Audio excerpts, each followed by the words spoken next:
to whoever is being sent to. Yes. Not them sending message to the people of Meru. The people of Meru are sovereign. And let me tell you, they are very intelligent guys. Oh, I know them. But this political gerrymandering are subjecting them to incompetence, is reflecting them in the bad light, and I think they cannot entertain that at all.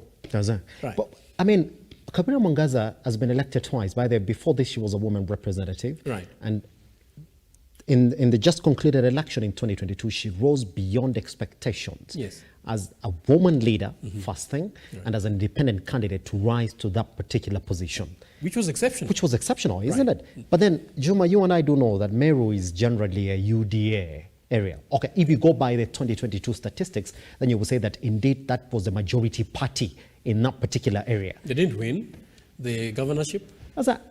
Well, but they swept the rest of the seats. Would you say that somebody... If IBC will open the voter register and audit will be done, then Kenyans will rest assured that there was legitimacy around this election. But when we are looking at this evident incompetency, then people start questioning and wondering whether was it legitimate victory.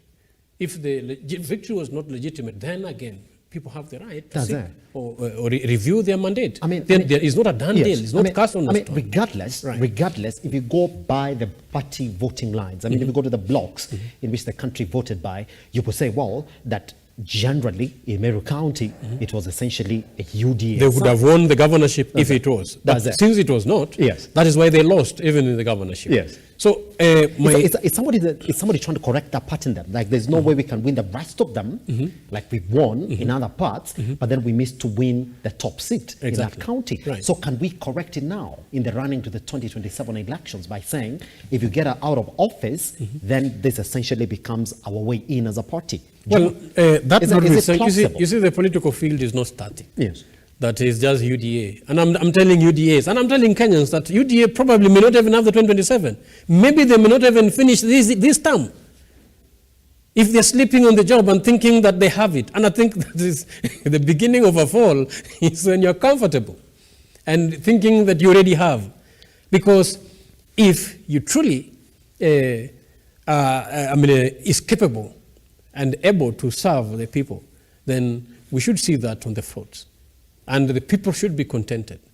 But when people are mourning, when the fruits are not reflecting the description of the office, then definitely there are those challenges. But if I was to give her, then sometimes these people need to invest in professional management of political offices. We saw how Sonko mismanaged his tenure. We saw how Waitito mismanaged his tenure. Somebody like Kivuta Kibwana had a professional consultation. He sought professional guidance and invested on it. But you know, these people who are reflecting even our president, because again his major downfall is thinking that he's Alpha and Omega and thinking that the nation begins and ends with him and his family and his tribe, which actually become serious major catastrophe for such type of leaders. Actually, they end up finishing themselves. If they are able to accept and invite professionalism, merit, and then let those who know and then actually specialize in various areas help, then they'll not be having these challenges they are having. But just as we cleared this conversation this morning, Juma, just before we cross live to the Senate this morning, so we can get you in on those proceedings, what is the way out for Kawira Mwangaza? Because you can't work in such a kind of environment. And it's funny how she was rated among the top 10 performing governors in the country. But then your county government, the people that are supposed to help you deliver this agenda and move these motions for you to continue governing the county, they are saying no. What is her way forward? Should she come out of this time round and go back to the county government? What is her way forward? Well, is it being in the job? Yes. Like being in your job doesn't mean that you don't have ups and downs. The issue is how you manage them. And I think that's what will determine whether you're a good or bad leader.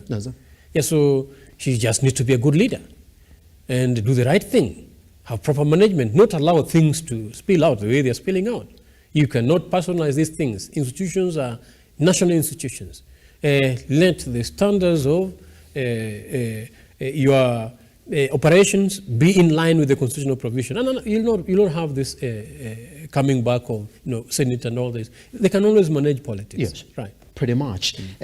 In terms of managing her county MCAs, because it looks as if that if indeed there's somebody who wants her out, they're using the MCAs to get to her.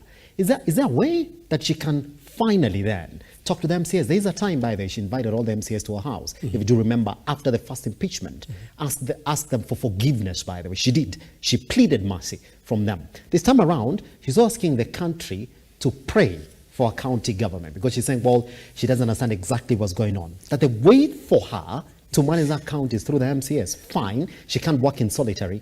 What is this magic bullet? That's where they go wrong. What is this magic bullet for? That's where they go wrong. Yes. You saw the president, yes, when there was drought, and he knew very well that we have volumes of